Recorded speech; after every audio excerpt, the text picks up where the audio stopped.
अध्याय स्वास्थ्य बीमा दावे की इस अगली वीडियो में हम कैशलेस चिकित्सा मामलों में दावा प्रबंधन की प्रक्रिया को समझेंगे। कैशलेस चिकित्सा मामलों, प्रतिपूर्ति चिकित्सा मामलों तथा गैर चिकित्सा मामलों में दावा प्रबंधन का दृष्टिकोण अलग अलग होता है। अब हम क्रमवार इसका अध्ययन करेंगे। यह है दावा की अधिसूचना, केस प्रबंधन, दावा प्रक्रिया, भुगतान प्रक्रिया, अस्पताल में भर्ती होने की प्रक्रिया, चिकित्सा खर्चों और दावों की प्रतिपूर्ति, दावा दस्तावेज। दावा की अधिसूचना। जैसे ही हानि होती है, रोगी अस्पताल में एडमिशन लेता है और एडमिशन काउंटर पर बीमा के कागजात को दिखाता है। सहायता कंपनी को इस नए मामले के बारे में अस्पताल और या रोगी या रिश्तेदार मित्र से जानकारी प्राप्त होती है। फिर दावेदार को दावा प्रक्रिया के बारे में बताया जाता है। केस प्रबंधन क्रम। यह कंपनी दर कंपनी अलग अलग होता है, परंतु सामान्य क्रम नीचे दिया जा रहा है। सहायता कंपनी का केस प्रबंधक सुविधाओं, बीमित राशि, पॉलिसी अवधि, पॉलिसी धारक के नाम आदि की जांच करता है। केस प्रबंधक अस्पताल से संपर्क करके रोगी की स्थिति, बिल तथा लागत के अनुमान के अलावा चिकित्सा संबंधी अद्यतन जानकारी भी प्राप्त करता है। दावे की स्वीकार्यता का निर्धारण होता है तथा बीमा कंपनी से अनुमोदन के अधीन भुगतान की गारंटी अस्पताल को प्रस्तुत कर दी जाती है।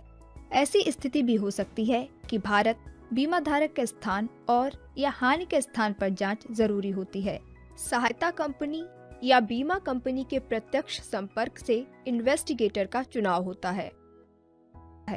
सहायता कंपनी का केस प्रबंधक दैनिक आधार पर मामले को देखता है तथा बीमाकर्ता को सभी मामलों में अद्यतन जानकारी देता है ताकि नियमित इलाज के लिए अनुमोष्ट प्राप्त किया जा सके। रोगी के डिस्चार्ज किए जाने पर केस प्रबंधन अस्पताल के साथ बातचीत करके अंतिम बिल की राशि तय करता है।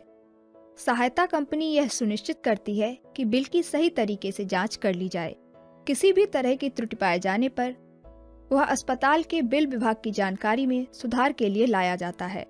फिर अंतिम बिल प्रदाता और सहायता कंपनी या सहायक रिप्राइजिंग एजेंट के बीच सहायता मूल्य पर तैयार कर लिया जाता है। दावा प्रक्रिया क्रम।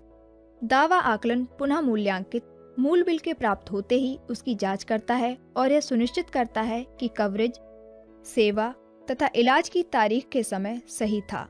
छूट को पुनः सुनिश्चित किया जाता है और बिल को प्रोसेस किया जाता है।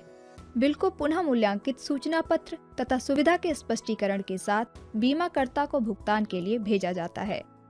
बीमा कंपनी बिल के प्राप्त होते ही तुरंत सहायता कंपनी को भुगतान के लिए प्राधिकृत कर देती है।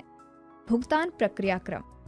सहायता कंपनी बीमाकर्ता से स्थानीय कार्यालय के माध्यम से अस्पताल को भुगतान की स्वीकृति प्राप्त करती है। वित्तीय विभाग भुगतान कर देता है। अस्पताल में भर्ती होने की प्रक्रिया।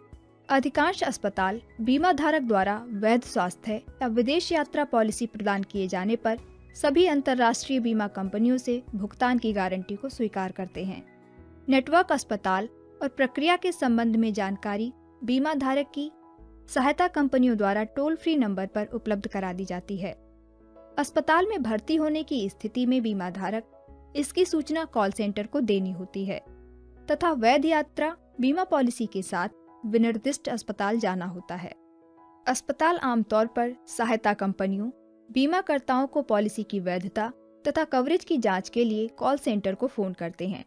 अस्पताल द्वारा पॉलिसी को स्वीकार करते ही बीमा धारक का अस्पताल में इलाज कैशलेस आधार पर प्रारंभ हो जाता है। स्वीकार्यता को निर्धारित करने के लिए बीमाकर्ता सहायता प्रदाता को कुछ मूल जानकारी की जरूरत होती है। चिकित्सा खर्चों तथा अन्य गैर चिकित्सा दावों की प्रतिपूर्ति। प्रतिपूर्ति दावों के प्रोसेसिंग करने के क्रम में भारतीय रुपयों में देयता की मात्रा तय करने के लिए हानि की तारीख पर मुद्रा परिवर्तन दर को लागू किया जाता है। इसके पश्चात भुगतान चेक या इलेक्ट्रॉनिक अंतरण के जरिए किया जाता है। व्यक्तिगत दुर्घटना दावों को भी इसी प्रकार प्रोसेस किया जाता है जैसा कि व्यक्तिगत दुर्घटना दावा खंड में बताया गया है। बेल बॉन्ड मामले तथा वित्तीय आकस्मिकता वाले मामलों में भुगतान सहायता कंपनी द्वारा तुरंत कर दिया जाता है तथा बाद में बीमा कंपनी से इसका दावा किया जाता है। दावों की अस्वीकृति के लिए उसी प्रक्रिया का उपयोग किया जाता है जो अन्य मामलों में होता है।